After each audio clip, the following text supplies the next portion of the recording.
የምትወደው ልጅህን ወደ ሞሪያ ተራራ ውሰድና ረድልኝ፣ መስዋዕት አድርግልኝ ሲለው አብርሃም ከሚገርማችሁ ከደምን ከስጋው ከነፍሱም ከሚስቱም ከቤተሰብ ከጎረቤት ጋር አልተማከረም። እሺ ይላል ታዘዘ በእምነት አንተ ካልክ እሺ።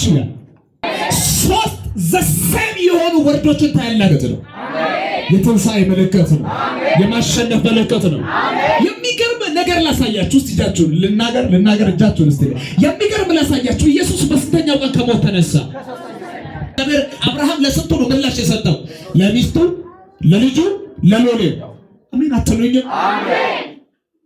ዛሬ ትንሣኤ ለአንድ ሰው ይሆናል። ታምራት ለአንድ ሰው ይሆናል። ማርዳጋታሳ መጣብኝ እግዚአብሔር እጅ። አሜን ነው ወይ? ኢየሱስ ልጨምርላችሁ። እዛ ምዕራፍ ላይ የአብርሃም ቤተሰቦች ስንት ናቸው? አብርሃም፣ ይስሐቅ፣ ሳራ። አራት ሰው ውሰድ በኢየሱስ ውሰድ በኢየሱስ ውሰድ በኢየሱስ። የስንት ቀን መንገድ የተጓዙት? የስንት ቀን መንገድ የተጓዙት? ምን ያመለክታል? ኢየሱስን ከስፋው። ዛሬ ነገራችሁ ተነካ።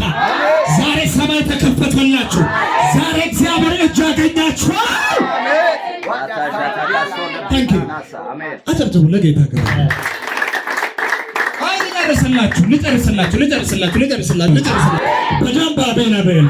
በደንብ አሜን አሜን። በደንብ አሜን አሜን።